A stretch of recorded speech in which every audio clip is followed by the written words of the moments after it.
nukuvuga ngo iyo watanze avance, ibyo mwita avance cyangwa bimwe mukorera mu mageto mwasuye abasore, nukuvuga ngo ubutumwa message irimo dushimye Imana ko Imana iduciriye inzira, tukaba tugarutse muri studio kugira ngo tukore ikiganiro kivuga ku bwami bw'Imana. Uyu munsi wa none rero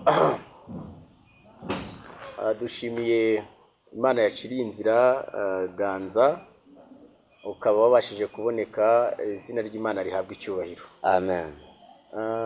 Tuzi neza rero ko Imana yakoze ibitangaza bitandukanye, ariko mbere yaho tuza kuvuga imirimo y'Imana naho tuvuga ibitangaza Imana yakoze, turabanza dushima Imana, kuko mbere na mbere byose dukora byubatse mu maboko y'Imana. Nimerera rero tumaze dusenge.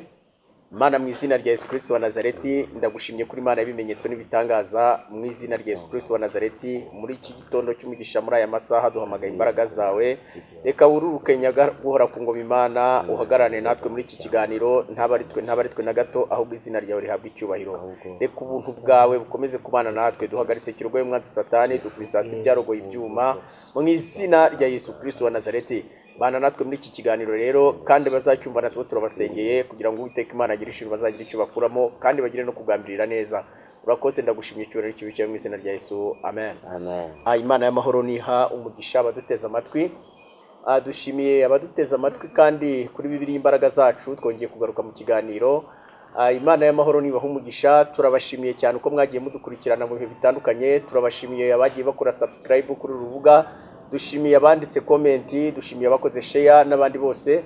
Izina ry'Imana rihabwe icyubahiro, kandi turabashimiye Imana ibagure ibageze kure hashoboka, kandi Imana irusheho kubateza indi ntambwe kugira ngo mumenye. Uyu munsi rero nanone nakagaruka muri kumwe na Pastor Nsanzumwire Emmanuel, turi kumwe kandi n'umutumirwa uzikwivugira.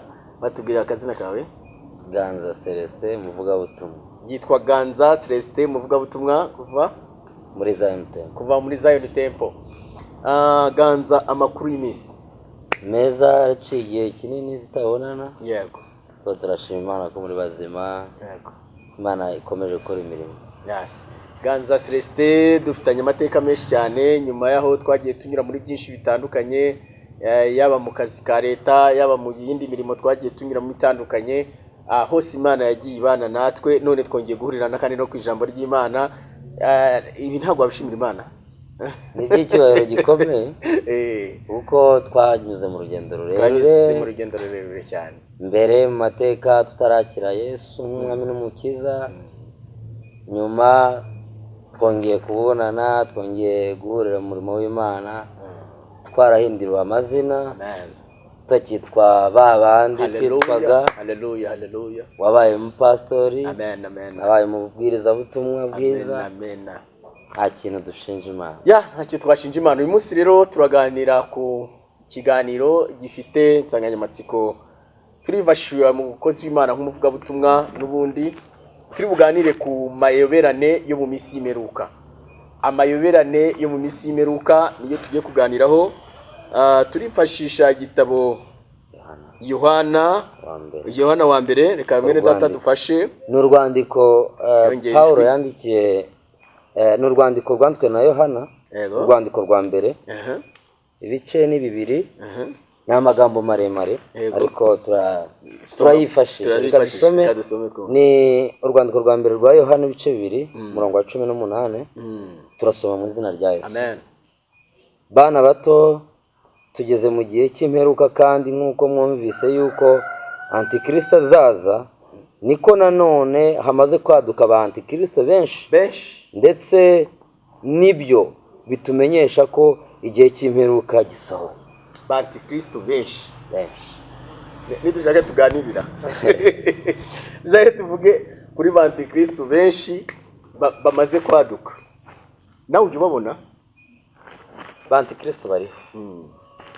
Antikristo n'umushinga mugari, kandi ariko hari ahantu utageze, ngo bahoze muri twe. Hari ahantu hepfo hageze ngo bahoze muri twe, ngo ariko ntibari kumwe natwe. Reka tuhasome 19 aravuga ngo abo bavuye muri twe, icyo akora ntibari abacu by'ukuri, kuko iyo baba abacu baba baragumanye natwe, ariko icyatumye biba bityo, batuvuyemo ntabwo bari abacu, yego, ariko icyatumye biba bityo, yego, ni ukugira ngo bagaragare ko atari abacu rwose.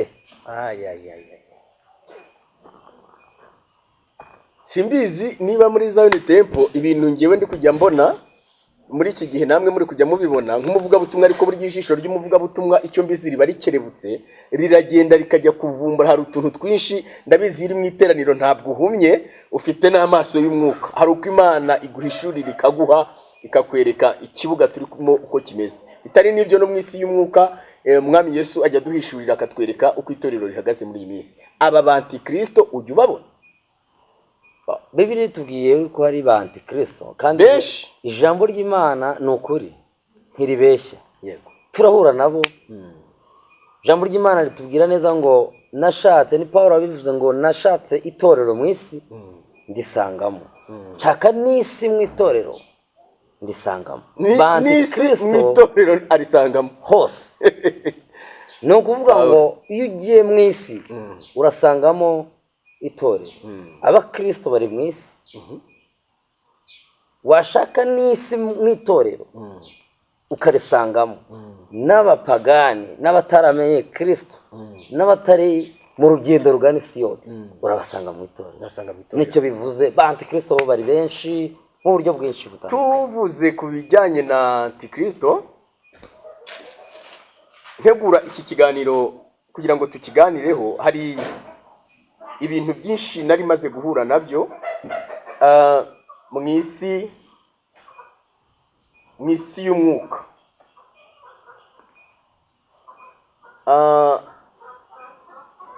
Maze igihe nakira abantu bagera imbere yacu, bakaza kuturegera, bakatubwira ingorane bahura nazo, bakatubwira ibikomere bafite byo mu mutima, bakatubwira ababahamagara ari abahanuzi, bakatubwira ababahamagara ari abapasitoro, ndetse n'abari bashinzwe kubera itorero kurisigasira no kurishyigikira kugira ngo ridahungabana. Aribo Bibiliya yivuze ngo bahoze muri twe. Aka kantu ushaka kukumva neza, bahoze muri twe, egare bahoze babwirije, ariko barabwirije, yego, barahanuye, bashobora kuba baranapasitoye, yego, urumva, ariko bari muri twe. Reka nze ngufashe pasiteri, reka nze ngufashe. Iri jambo rirunganirana. Bibiliya ni igitabo cyiza cyane kandi kiratugize, kiratwubatse. Na Yesu yarabivuze, aravuga ati nimureke urukungu rukurane n'amasaka, ku munsi w'isarura nibwo bizatandukana. Kuba rero byongeye muri Yohana wa mbere ngo bari muri twebwe, kuva kera bari muri twe, n'uyu munsi bari muri twe, n'ejo hazaza bazaba bari muri twe. Rero hari ikibazo mfite, impamvu no guhata ibibazo cyane, hari ikibazo mfite. Impamvu iki cyigisho cyacu twakise ngo amayoberane, nuko abatwara Bibiliya harimo abafite uwo mwuka wa antikristo, bakishushanya mu ishusho ya marayika w'umucyo, bakayobya intore z'Imana. Na Yesu haraho yavuze ngo nibiba ngombwa n'intore z'Imana zizagira zite, zizayoba. Ibyo ndabyemera, icyo ni icyanditswe. Ariko hakaba hari abantu bahunga urusengero babitewe n'ibikomere bahuriyemo nabo bahoze ari bene data, barangiza bakicomora, bakajya kuba ba antikristo ku ruhande rwabo, bakanywa inzoga, bakasambana, bagakora ibyangwa n'amaso y'Uwiteka, bagasambanya abo bayobora, bagatangira kujya bahamagara abantu ngo muduha amatiki, tugiye ku musozi Kanyarira. Urukumva ibyo birego ndabifite, tugiye ku musozi Kanyarira, tugiye kugusengera. Ukibaza ukuntu umuntu arabanza kohereza amafaranga kugira ngo wenda atari n'ubushake bwe. Nemera ko ushobora kukohereza itiki, ushobora kuyikohereza buriya niganza ndikumva nifuza kuza tugasengana, nkayikohereza ku makusudi, ku bushake bwawe. ariko kuyinsaba kwawe ngo Imana yakunyeretse ngo uhishurirwa na nomero ngo ku gikuta uri kumva amayoberane ibyo ndimo ndabyumva ariko dutandukanye ibintu dutandukanye antikristo dutandukanye n'ibimenyetso by'iminsi y'imperuka. Antikristo ni kimwe mu bimenyetso bigaragaza imperuka y'isi, ariko antikristo siwe kimenyetso simusiga w'imperuka y'isi. kandi dutekereze ntabwo umuntu ashobora kuba antikristo, ahubwo umuntu yakira umwuka wa antikristo muri we ugakorera muri we. Uzamurindira indijwi cyane yongera vugira hejuru numve. Nari mvuze ngo ntabwo umuntu ashobora kuba antikristo, ahubwo antikristo araza akinjira muri we agakorera muri we, none agahinduka igikoresho cya antikristo, ariko akaguma yumva ko akorera Imana.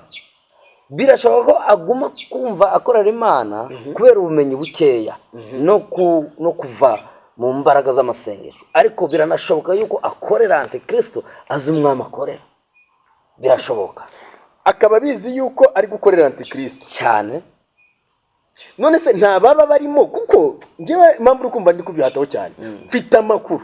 Urumva ngewe nakiriye case, ni amakuru yo mu bifatika cyangwa yo mu mwuka? Yo mu bifatika yabanzaniye ibirego. Barambwira ati pase dusobanurire, ejo bundi twabonye wambaye ikanzu ya teoloji, tubona barizi, tubwire ese Imana yahishurira umuntu nomero de telefone ikamuhishurira ko umuntu agiye kuza kumusengera, hanyuma yarangiza ikamwima tiki? Icyo ni kimwe. Kubyumva byo kunzanira ubutumwa, icyo ni kimwe. Barongera barambaza ati none tubwire, ese umuntu yatinyutse agasambanya uwayobora, uwo muntu aba akiri gukorera Imana cyangwa bari gukorera antikristo? Ko none atabikora ngo ave mu rusengero ahubwo agakomeza akarugumamo, icyo gihe abahagaze mu mwuka w'Imana cyangwa n'umwuka wa Satani? Harimo ibibazo byinshi. Nsenze mpabwa rino jambo ritwasomye. Iri jambo rirambwira ngo hariho ba antikristo benshi. Ubwo ni Yesu wanshubije, nsenze mbajije icyo kintu nsubiza iri jambo. Yesu iteka ryose ntaguciye mu ijambo. Yesu igihe cyose yavuganaga n'abantu yavugiraga mu migani. Yego. Iyo yavugaga ngo hariho ba antikristo benshi, ikintu yarashatse gusemura, yarashatse kukubwira ngo antikristo uzamubona mu isura nyinshi cyane. Hari antikristo uzaza mu buryarya yakwigizaho marayika w'umucyo, hari antikristo uzaza yambaye ishusho y'ibisubizo byawe, hari antikristo uzaza ari umupfumu wo kukurebera, hari antikristo azaza ako kantu kavuge cyane yambaye ishusho y'ibisubizo byawe. Ibyera byose ntabwo ariko ari amata. Hari bishobora kuza bikwereka yuko ari ibisubizo byawe, ariko nyamara ari byo kukujyana muri Gehinomu. Hari akazi ushobora kubona muri ino si. Ese gukora si byiza? N'Imana iratubwira neza udakora ntakarye, ariko hari akazi ushobora kubona ukakakira nk'igisubizo cy'Imana, ariko kakakumanura muri Gehinomu. Iyo si antikristo. Iyo si shusho igaragara nk'igisubizo kandi ari antikristo. Nicyo Yesu yashaka gusobanura, avuga ati ba antikristo bariho benshi. Hari antikristo mu buryo uzamubona mu ishusho nyinshi, ariko si antikristo nyine. Ese ubundi antikristo ni ubuhakanyi. Nubuhakanyi, ikintu cyose gihakana Kristo ko ari umwana. Ariko banaje uvuze ikintu ubuhakanyi, ijambo buhakanyi. Ariko ndashaka tukagorore duse nk'akagororera ubugororangingo. Tekereze gutya. Twibaze ngo urugero Ganza Celestin uri umuhanuzi, njyewe ndi umuntu uyoboke wawe, wagombye kunyobora kuko wowe uri kureba umuvugabutumwa, uri murandandata kugira ngo njye mu mucyo. Noneho uraje unsabye ko turyamana, cyangwa se utangiye unjyana mu mafaranga. Amafaranga hari ayemewe gutangwa kuko Bibiliya yabiteganyije, nk'imaturo bya 10 n'ibindi. Ibyo ntabwo ari byo ndi kuvugaho, ndi kuvuga mwe yo muri kwe. Kubyumva hari ayo muri kwe kuko niyo yakomeretse. Noneho nkibaza ngo mbese mbe n'ibyo bintu ubyumva uti? Senze byumva gute, ubibona uti? hari ibintu byinshi twitiranye mu buzima bwa buri munsi. Urambwiye ngo uyu ni umuhanuzi, uyu ni umukristo, amusabye kuryamana nawe, amusabye amafaranga, ese uwo ni antikristo? Ndimo ndakubaza ubyumva ute? Urumva ari ni satani na antikristo? Ni ukugwa k'umuntu ku giti cye. Akabazo ahantu gakomereye ni uko uyu muntu abikora akaguma mu itorero. Iyo abavuyemo twari kubyita satani, ariko kuba kirimo uyu muntu ntabwo akorera antikristo mu buryo bwe, yaba abizi cyangwa atabizi. Ibyo ngibyo ni igisubizo cyumvikana. Hari abantu benshi bakorera satani batabizi ko bamukorera.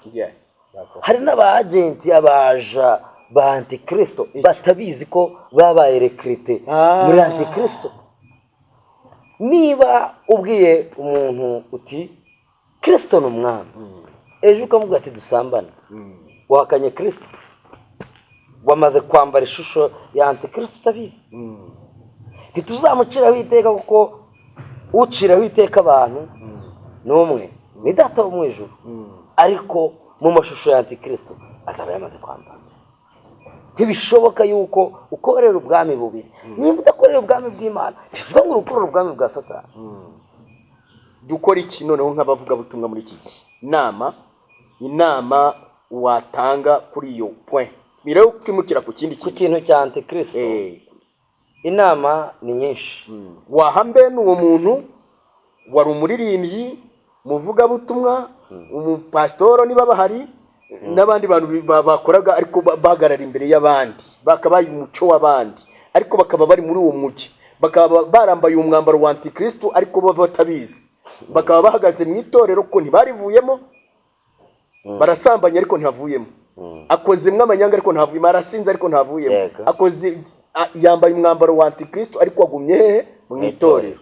Nihe nama Imana nk'umuvugabutumwa Imana yahamagaye, nihe nama utanga aho? Ahangaha inama ya mbere ni ukuba maso no gusenga. Iyo ni inama ya mbere wamuha cyane, kuko muri iyi si ikintu cya mbere gishobora kudufasha kubaho mu buzima bwo kwirinda icyaha no kwirinda iyo myuka yose ya antikristo ni ukuba maso no gusenga. Iyo ni inama ya mbere. Iya kabiri, Paulo yandikiye Timoteyo amubwira ibikwiriye kuba biranga umukozi w'Imana mu mihamagaro itandukanye, ariko agiye gusoza aramubwira ngo ntabe uhindutse umukristo vuba.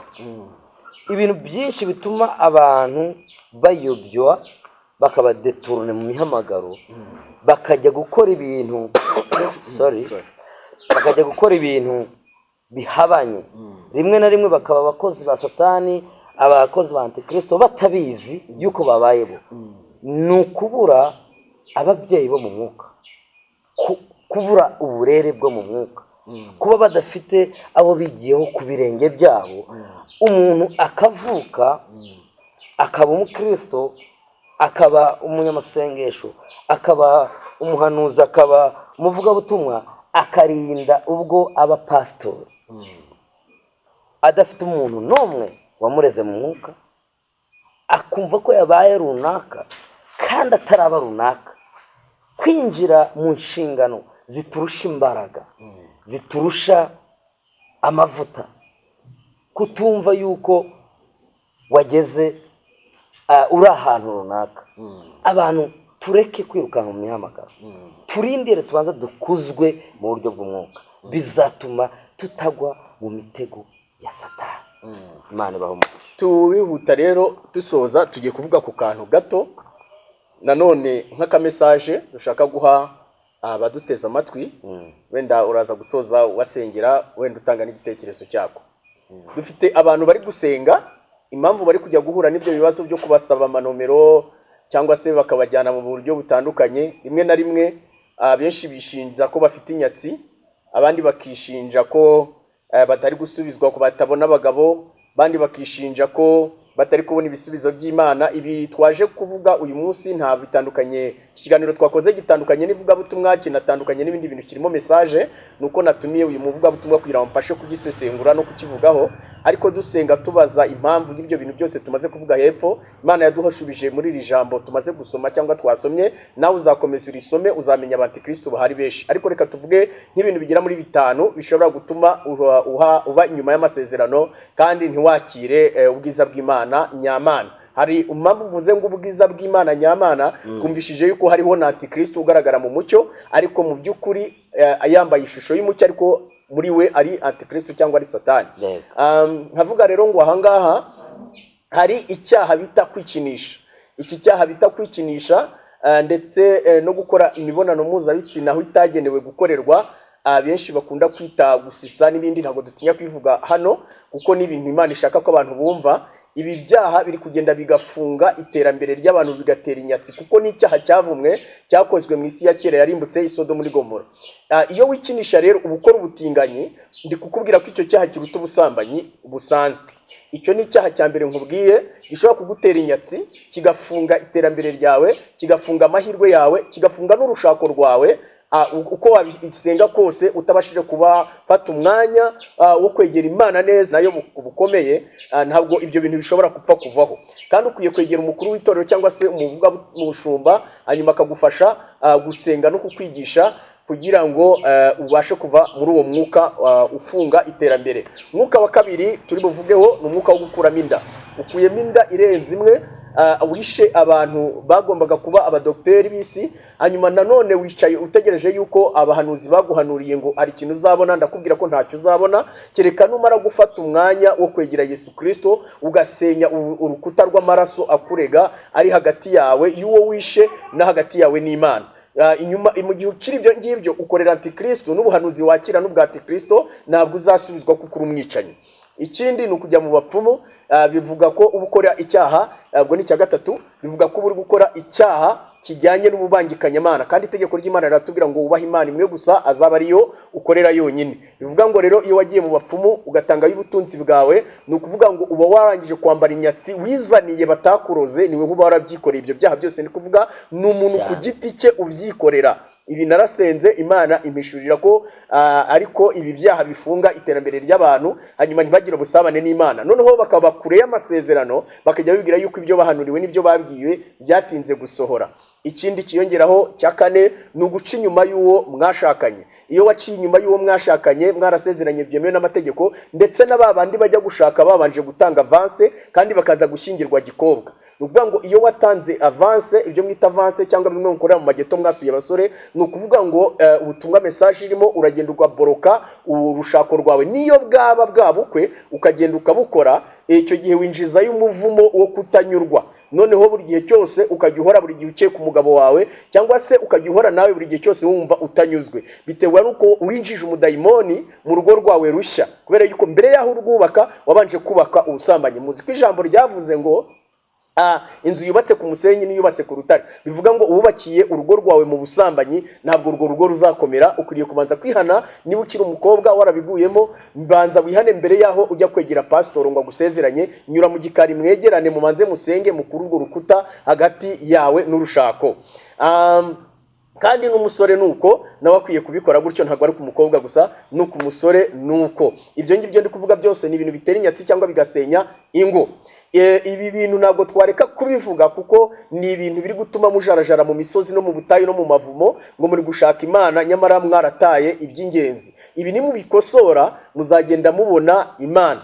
Ikindi cya nyuma ni umwuka w'ishyari utera kugomwa imfubyi n'abapfakazi.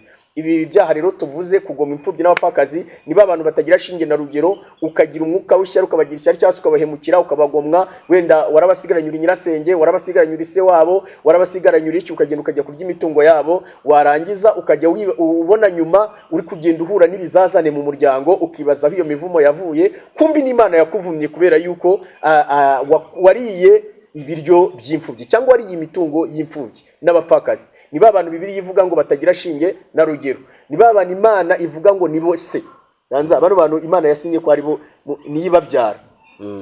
ngo ni se w'imfubyi ikaba n'umugabo w'abapfakazi. Buriya rero ngo ubuhemukiye Imana.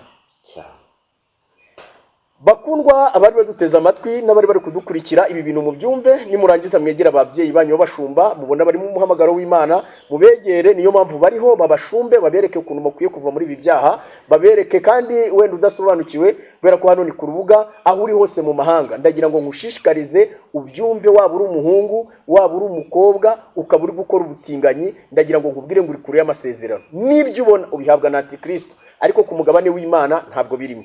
Ndagira rero ngo nkubwire ngo ukosore icyo, numara kugikosora uraza kubona ubwiza bw'Imana bwongera kukugarukaho, inyenyeri yawe irongera yake. Imana niguha umugisha. Reka twakiriganza atubwire akeregeshwa ashyiraho, hanyuma asenge. Iby'Imana ni byinshi, kandi burya ngo umutwaro Yesu atwikoreza ntabwo uremereye. Icyo mbwira abantu ni ugusenga no kuba maso. Mu Baefeso ibice 6, Abaefeso 6, ibice 6 ku murongo wa 10 haranditse ngo nimutware intwaro zose z'Imana, kugira ngo mubashe guhagarara mudatsinzwe n'uburiganya bwa Satani. Nta yindi ntwaro dufite keretse kwambara intwaro zose. Iyo wasomye ukamanuka biragusobanurira intwaro zose zirimo. Wowe gukurikirana, soma Abaefeso 6 umurongo wa 10 kumanuka, uramenya intwaro zirimo. Ni urwandiko rwa mbere rwa Yohana, ibice ni 2, umurongo wa 18. Umurongo wa 18 ubwo nawe uzahasoma, hanyuma uzagenda wumva ibyo utasobanukiwe uzatubaze. Shalom. Reka mwene data dusengera Imana. Mwami Imana, turagushimye, turaguhimbaje, ushimwe kubw'iki kiganiro, uturinde imyuka ya kristo, ugiye gusenga no kuba maso kugira ngo tubashe kunesha muri iyi si. Ntabwo turageraho Satani atageze ibuye, ariko dufite wowe Kristo mu ruhande rwacu nk'insinzi y'ibihe byose. Udushoboze kuzagera mu bwami bwawe, twirinde iby'ubutinganyi, twirinde Mwami Imana ibidutandukanya nawe. Ishimwe rikomeze kuba iryawe, ukomeze kuduha ubwenge bwawe kugira ngo dusobanukirwe iby'ibihe ndetse n'iminsi ya nyuma, mu izina rya Yesu, amen. Amen. Mani baho umugisha.